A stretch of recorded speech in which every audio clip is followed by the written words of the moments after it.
그리스도 안에서 우리는 이미 말씀으로 회복된 새 사람이 되었습니다.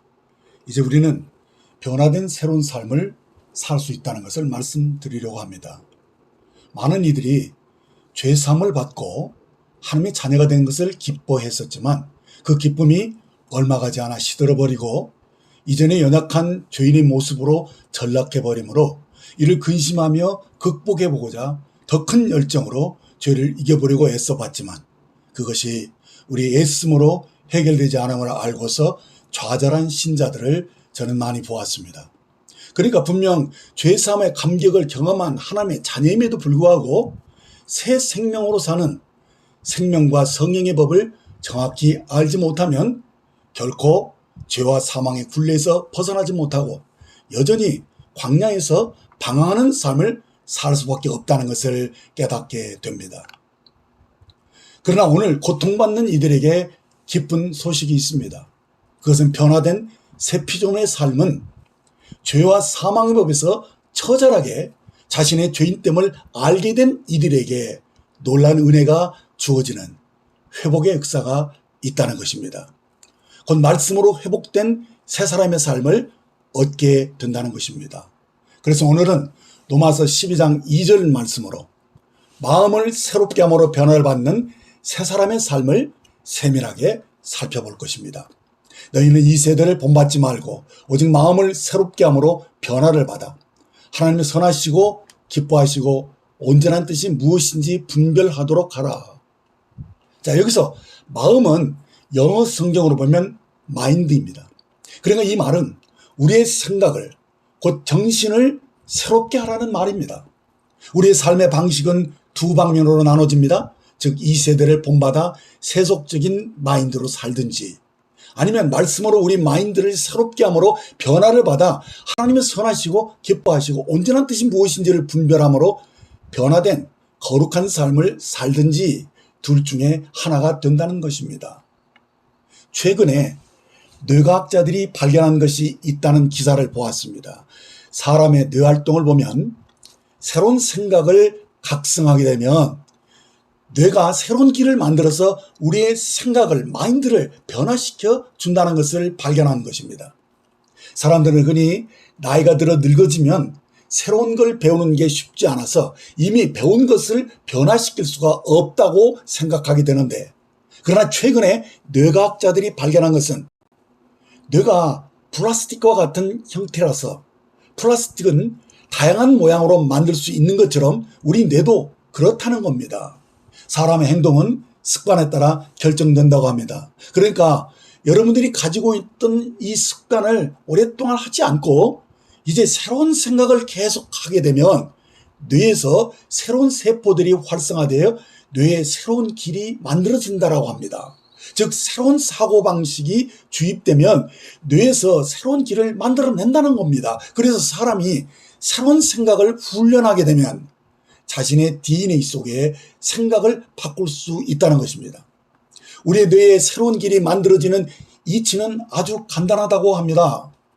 예를 들어 우리 몸에 혈관이 막히면 산소와 영양이 공급되지 않음으로 인해 결국 그 부분이 썩게 되기 때문에 수술로 막힌 혈관을 제거해내야 되는데 우리는 혈관을 제거하면 피를 어떻게 운반할까 걱정하지만 의사의 대답은 다른 혈관이 새로운 길을 만들어낸다고 합니다. 이는 마치 마당에 호스로 물이 계속 흐르면 물이 그냥 알아서 흘러가다가 시간이 충분히 지나면 물 자체가 알아서 흘러갈 길을 찾아서 물길을 만든다는 이치와 같다는 겁니다. 그래서 우리의 생각도 마음을 새롭게 함으로 변화를 추구하면 우리의 뇌도 새로운 신경세포가 활성화되어 새로운 길을 만들어낸다고 합니다. 그러므로 우리도 습관적으로 어떤 것을 계속해서 생각하게 되면 그 생각이 우리의 정신의 길을, 마인드를 만들어 준다는 것이죠. 그러니까 반복해서 말하는 그 생각이 우리의 행동을 유발하고 결국 우리의 성격을 만들어낸다는 것입니다. 이 성격이 가족들에게 문제를 만들기도 하고 사람들이 그것을 통해서 상처를 받기도 하며 그것 때문에 이혼하기도 하고 이 생각을 통해서 삶에 여러 가지 문제들이 발생한다는 것입니다. 왜냐하면 그들의 생각 가운데 어떠한 길들이 만들어졌기 때문입니다. 그래서 잠언 말씀에 인간은 생각하는 대로 된다라고 가르치고 있습니다. 이는 하나님이 사람을 만드실 때 어떤 것을 생각하면 생각한 대로 살 수 있게 만들어졌기 때문입니다. 그래서 우리가 이 세대를 본받아 세속적인 삶을 살 수도 있지만은 우리 생각의 변화를 받아 하나님이 기뻐하시는 거룩한 삶을 살 수도 있음을 알아야 합니다. 그래서 이 사고방식이 가족이든 교회이든 세대에서 세대로 유전되는 생활 양식, 곧 문화가 되게 만드는 겁니다. 그래서 이 사고방식, 생활 양식이 가계의 DNA로 유전되고 또 교회의 전통으로 이어져 간다는 겁니다. 그래서 우리가 가진 이 사고방식이 축복의 DNA로 유전될 수도 있지만 그 반대로 저주의 DNA로 흘러갈 수 있다는 것입니다. 그래서 우리의 사고체들은 예수님의 DNA로 바뀌어져야 합니다. 우리의 생각, 이 사고는 하나님의 DNA로, 축복의 DNA로 흘러가게 해야 한다는 것입니다. 시편 23편을 보시면 다윗이 어떤 사고 체제로 그 사고 DNA로 그의 인생을 살았는지를 우리에게 보여줍니다. 여호와는 나의 목자시니 내게 부족함이 없으리로다. 그가 나를 푸른 풀밭에 누이시며 쉴만한 물가로 인도하시는도다. 내 영혼을 소생시키시고 자기 이름을 위하여 의의 길로 인도하시는도다. 내가 사망의 음침한 골짜기로 다닐지라도 해를 두려워하지 않을 것은 주께서 나와 함께 하심이라. 주의 지팡이와 막대기가 나를 안위하시리이다. 주께서 내 원수의 목전에서 내게 상을 차려주시고 기름을 내 머리에 부으셨으니 내 잔이 넘치나이다.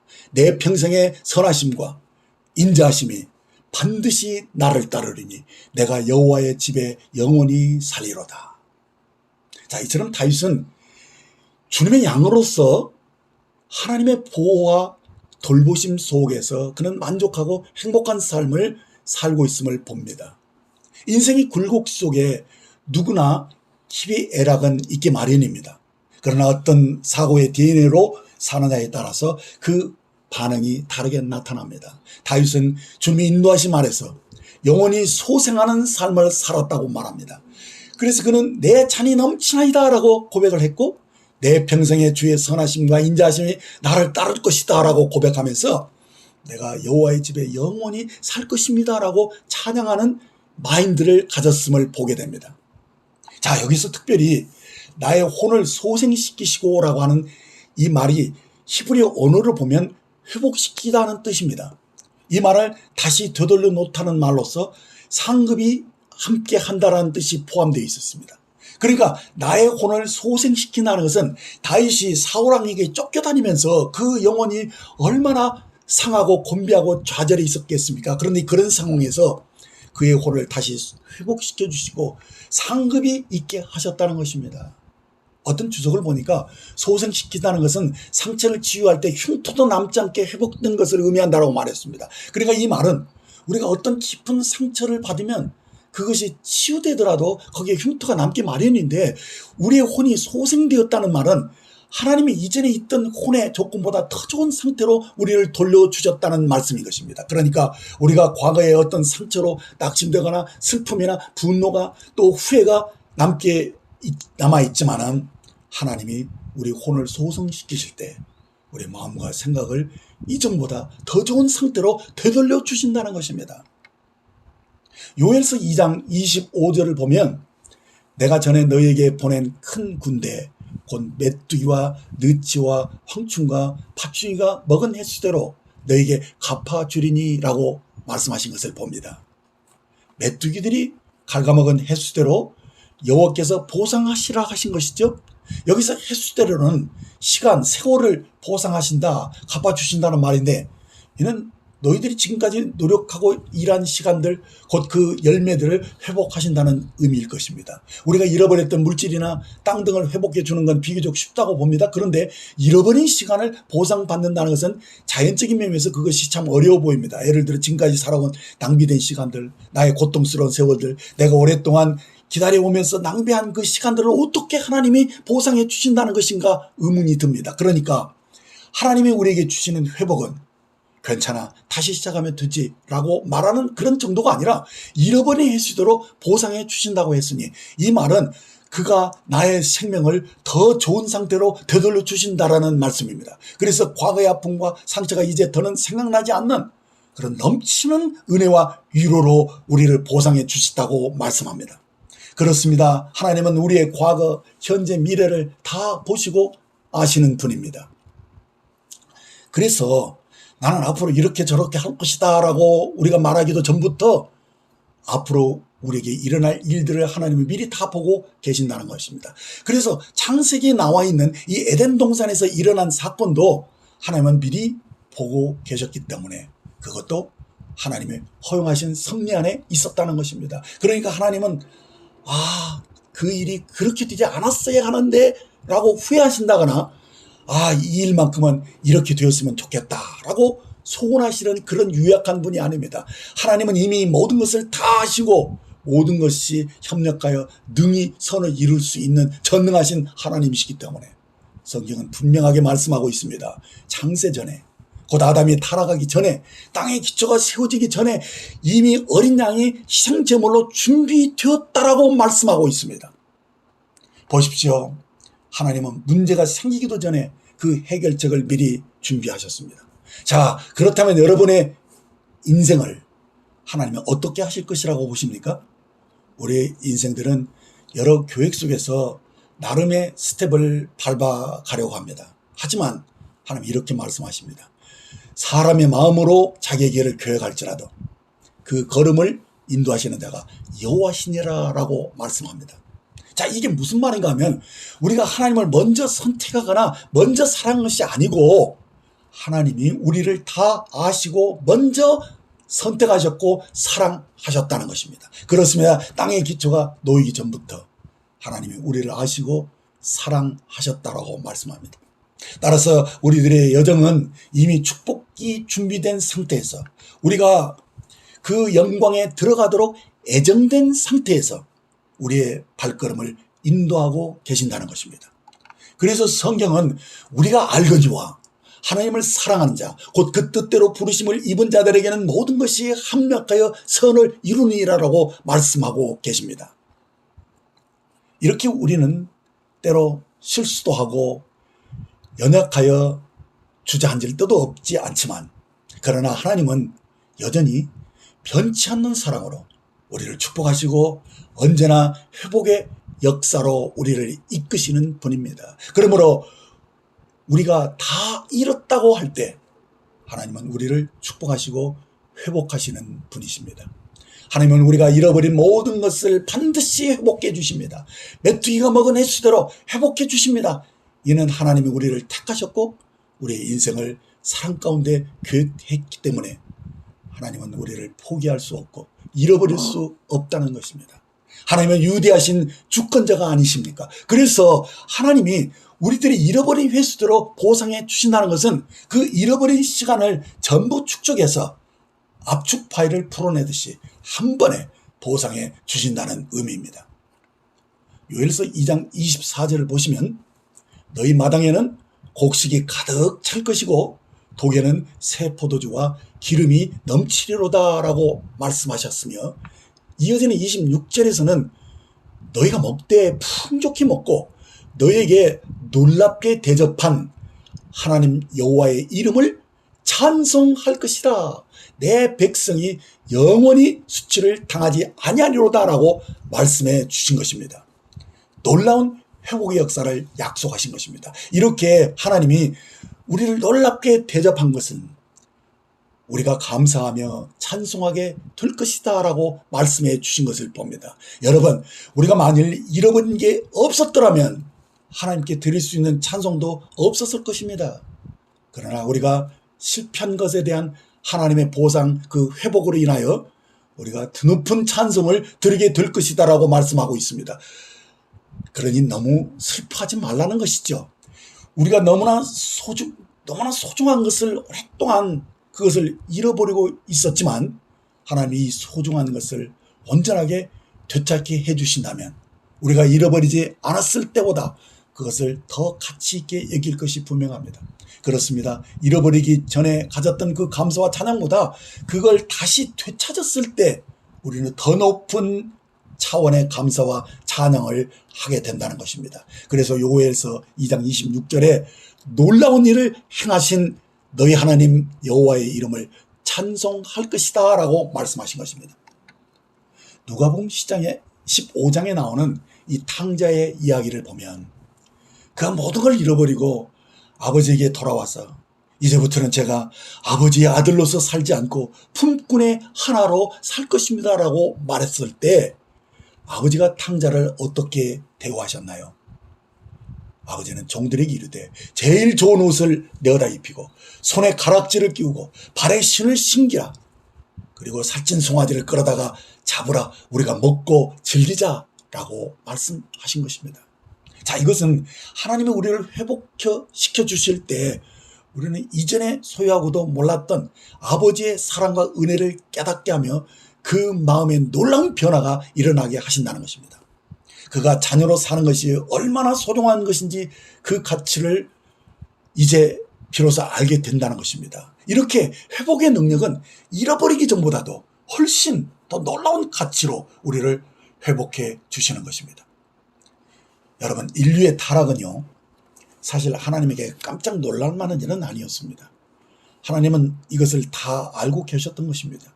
하나님이 인간에게 주셨다고 생각하는 이 자유의지는 어디까지일까를 생각해 볼 필요가 있습니다. 자유의지란 내가 원하는 것을 내가 마음대로 선택할 수 있다라는 의미인데요. 자, 그렇다면 내가 인생으로 태어나는 것도 내가 임의로 선택해서 태어나신 분이 있을까요? 나는 남자로 태어나서 그리고 이왕이면 부잣집에서 금수저로 태어날 거야 하면서 태어나신 분이 있습니까? 우리는 사실 태어날 때도 선택할 자유의지가 없었다고요. 그리고요, 언제 죽을지는 정말 선택할 수 있는 여지가 전혀 없다는 것입니다. 자, 그렇다면 하나님이 우리에게 주신 자유의지는 무엇입니까? 그건 순종하거나 불순종하거나 둘 중에 하나를 선택하는 것입니다. 그것도요, 순종하면 살고 불순종하면 죽는다는 결과가 이미 나온 겁니다. 자, 그렇다면 여기서 우리가 밝히 깨달아야 하는 것이 무엇입니까? 아주 간단합니다. 하나님은 아담에게 너에게 자유의지가 있으니 내 마음대로 살아라 라고 말씀하신 적이 없다는 것입니다. 자유의지란 말은 사실 인본주의 사상에서 나온 말로서 성경에서 나온 사상이 아니라는 것입니다. 창세기 2장 16절 17절에 여호와 하나님이 그 사람에게 명하여 이르시되 동산 각종 나무의 열매는 내가 임의로 먹되 선악을 알게 하는 나무의 열매는 먹지 말라. 내가 먹는 날에는 반드시 죽으리라 하시니라. 자, 보십시오. 이 말씀은 분명 창조주 하나님의 명령이라는 것입니다. 하나님은 태초부터 모든 것을 다 아셨습니다. 그러니까 사람이 선악과를 따먹을 것도 알고 계셨던 거죠. 그런데 왜 그걸 만드신 것입니까? 인간이 하나님의 형상과 모양대로 창조되었다는 것은 먼저 하나님이 어떤 분이신지 그 형상과 모양을 알지 못하고는 모르는 것입니다. 출애굽기 34장 6절 7절을 보면 여호와께서 그 앞으로 지나시며 선포하시되 여호와라 여호와라 자비롭고 은혜롭고 노하기를 더디하고 인자와 진실이 많은 하나님이라. 인자를 천대까지 베풀며 악과 과실과 죄를 용서하리라.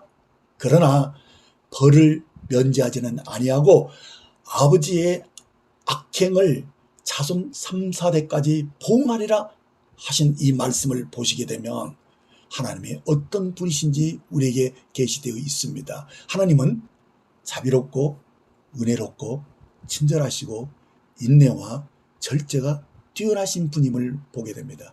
이것을 보세요. 이것이 바로 성령의 열매가 다 나와 있지 않습니까?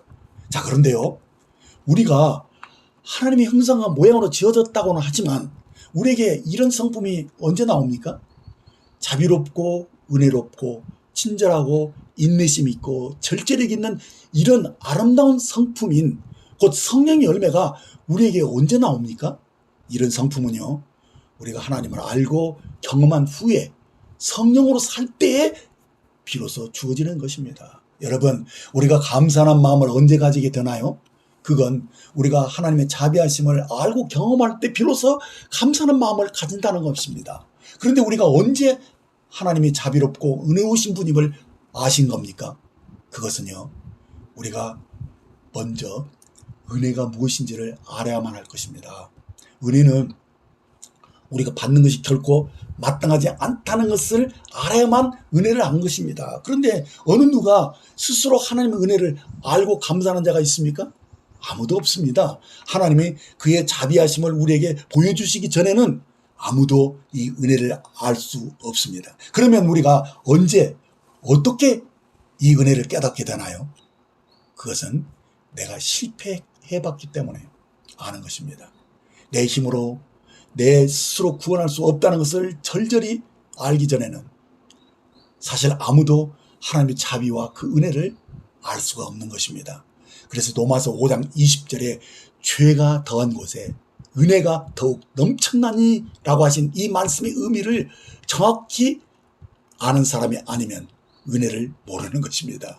이는 나의 죄가 근원적으로 해결되기 위해서는 나에게 전적으로 이 은혜가 필요하다는 사실을 인식하기 전에는 어느 누구도 은혜를 그저 지식으로는 알 수 있지만 정말 이것을 아는 사람들이 많지 않습니다. 은혜는 믿음으로 아는 것입니다. 따라서 여러분이 한 번도 넘어져 본 적이 없다거나 죄 문제를 스스로 해결할 수 없음을 진실로 알기 전에는 결단코 은혜를 아는 것이 불가능하다는 것입니다. 아무리 애써도 스스로 죄를 해결할 수 없음을 진정으로 알 때만이 하나님의 예비하신 구원을 은혜로 선물로 받을 수 있는 것입니다. 그렇습니다. 인류가 타락하기 전에는 하나님을 향해 감사하다거나 찬양의 소리가 없었습니다. 즉 하나님을 예배하고 경배하는 것이 없었다는 겁니다.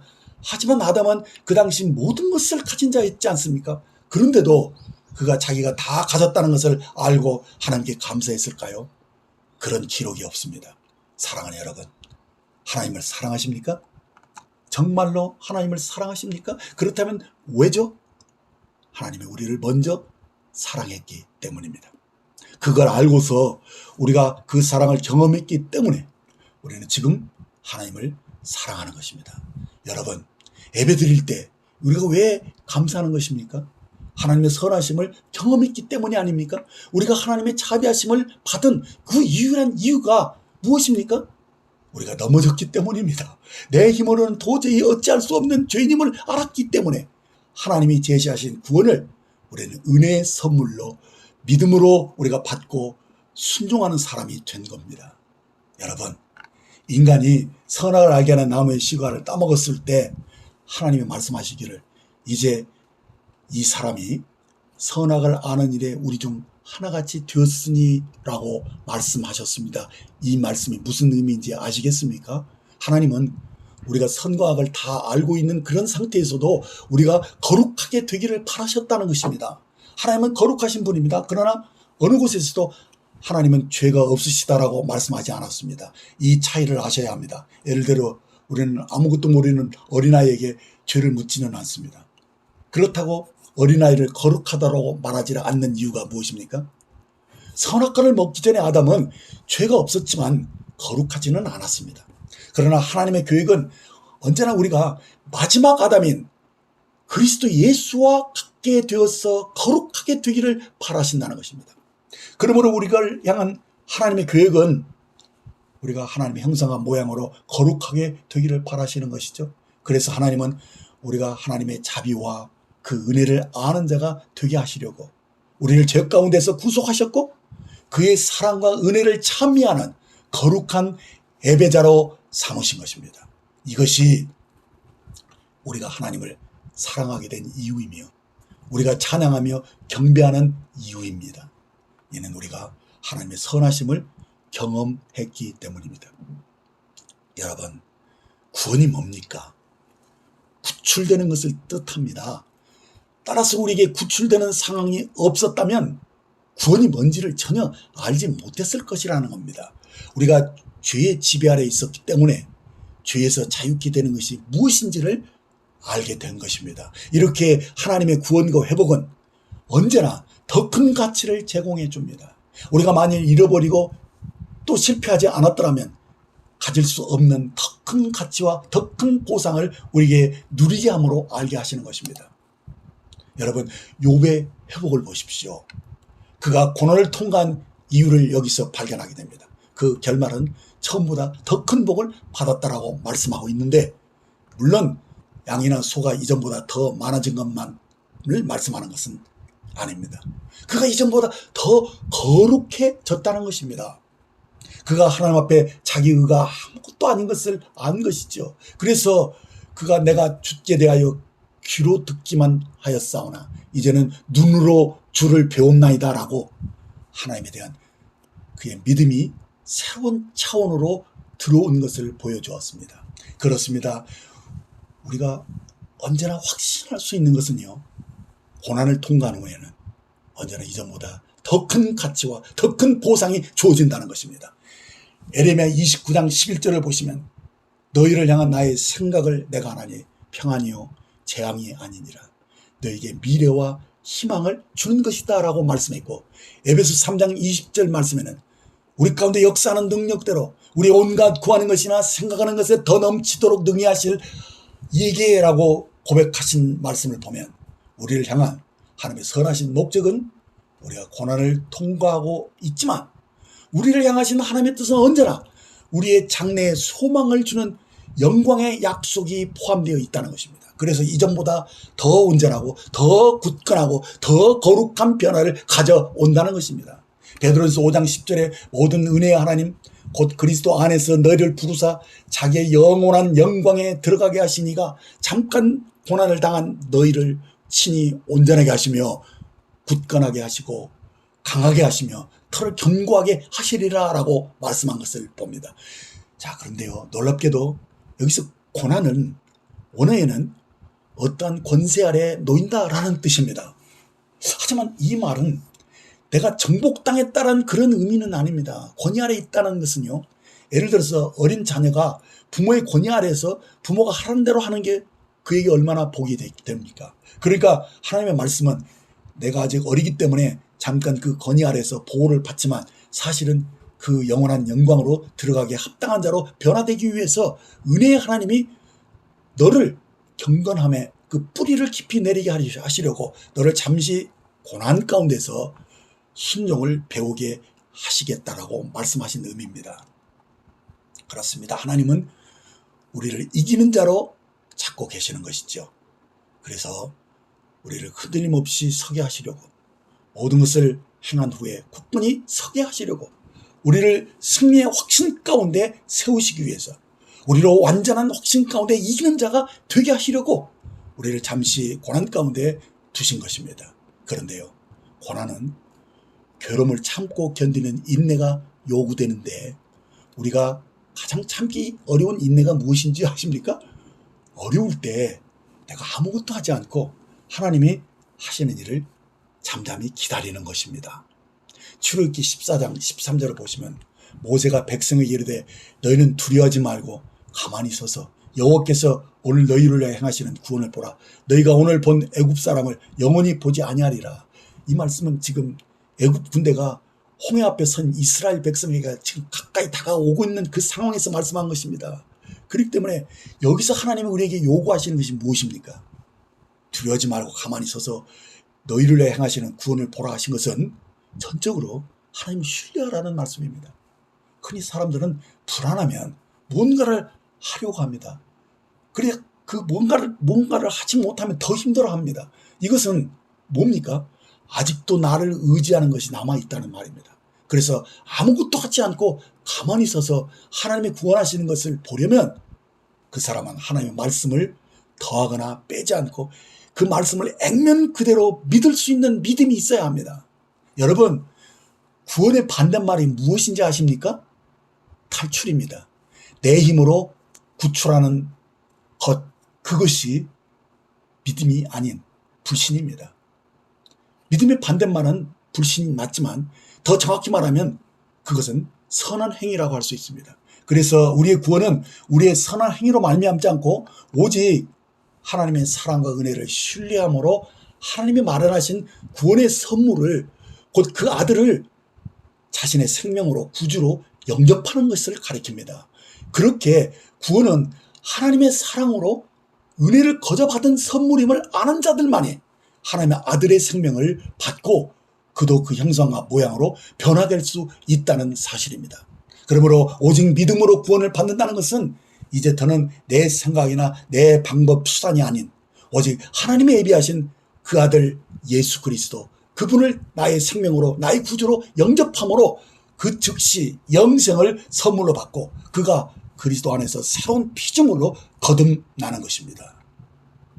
우리가 하나님의 아들 예수님을 영접했다는 것은요, 우리가 그리스도와 하나로 연합되어 그가 이루신 구속의 사역을 전부 수용하고 그 은혜를 전부 누릴 수 있게 되었다는 의미입니다. 한마디로 내가 그리스도와 함께 십자가에 못 박혀 죽었고 함께 장사 지낸 바 되었고 그가 부활하심으로 인해 죽은 자 가운데서 함께 살아났으며 또한 하늘에 오르사 하나님 우편에 함께 앉은 바가 된 하나님의 자녀의 권세가 모두 회복된 자임을 믿는 것입니다. 고린도서 5장 17절에 그런즉 누구든지 그리스도 안에 있으면 새로운 피조물이라 이전 것은 지나갔으니 보라 새 것이 되었도다 라고 말씀해 줍니다. 이 말씀을요, 구약의 이사야 43장 18절 19절 말씀으로 되뇌어 보시면 너희는 이전 일을 기억하지 말며 옛날 일을 생각하지 말라. 보라 내가 새 일을 행하리니 이제 나타낼 것이라. 너희가 그것을 알지 못하겠느냐. 반드시 내가 광야의 길을 사막의 강을 내리니 라는 이 예언의 말씀이 오늘날 지금 새 피조물인 우리에게 새 언약으로 이미 성취된 것을 말씀해 주고 있습니다. 그렇습니다. 이전 일을 기억하지 말고 옛날 일을 생각하지 말라 하십니다. 왜 그렇습니까? 하나님이 우리를 이미 새 피조물로 지으심으로써 새 일을 행하셨기 때문입니다. 그렇습니다. 우리의 옛사람이 죽었기 때문에 이전 일들은 곧 옛사람의 행실은 이제 기억하지 말라 하십니다. 다 지나간 것이 되었다는 것입니다. 그래서 이전에 가지고 있었던 사고방식으로는 결코 새로운 길을 이해할 수 없다는 말입니다. 그렇습니다. 새로운 것은 새로운 사고를 요구합니다.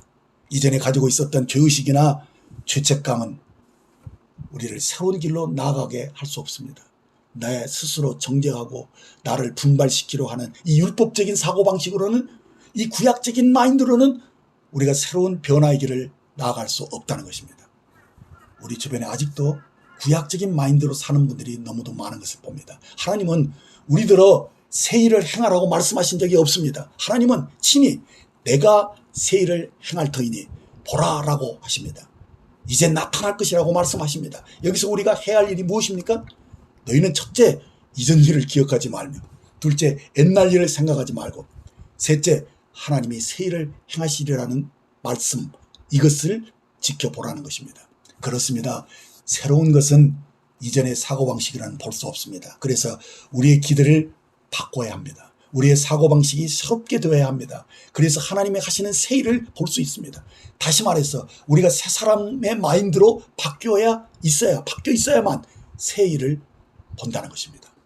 그것이 새 일인 것을 비로소 알아본다는 것입니다. 예전의 사고방식을 가지고는요, 새 일을 볼 수 없다는 것입니다. 그렇다면 마음을 새롭게 함으로 변화를 받는 마인드는 어떤 믿음을 가지는 것입니까? 그것은 하나님이 새 일을 행하실 것이라는 새로운 기대와 믿음을 가지는 것입니다. 이는 하나님이 반드시 광야에 새 길을 내시고 사막에 강을 내신다는 믿음입니다. 광야에 새 길을 내신다는 것은 우리가 어린아이처럼 육신의 생각으로 살았을 때는 광야에서 길을 찾지 못하고 이리저리 방황하며 쉼을 얻지 못한다는 것입니다. 그런데 이제 성령이 오심으로써 우리가 어디로 가야 하는지를 성령이 가르쳐 주신다는 것입니다. 그것은 우리가 하나님과의 친밀한 교제 속에서 성령의 인도함을 받아서 하나님의 세미한 음성을 듣게 된다는 말씀입니다. 그리고 사막에 강을 내신다는 것은 성령이 인도하심을 받아 살게 되면 지난날에 목마르고 건조했던 그 삶에 생수의 강이 흘러나게 됨으로써 진정한 평안과 안식을 누림으로 성령의 열매가 맺히는 삶이 시작된다는 것을 말씀합니다. 자, 이는 성령으로 우리의 본성이 이제 신의 성품으로 바뀌었음을 말씀해 준 것입니다. 그래서 요한일서 4장 17절의 말씀대로 이로써 사랑이 우리에게 온전히 이루어진 것은 우리로 심판날에 담대함을 가지게 하려 함이니 주께서 그러하신 것 같이 우리도 이 세상에서 그러하니라라고 말씀하신 이 말씀을 믿으셔야 합니다. 그렇습니다. 새 피조물 우리의 마인드는 그리스도가 이 세상에서 그러한 것 같이 우리도 그러하다는 것입니다.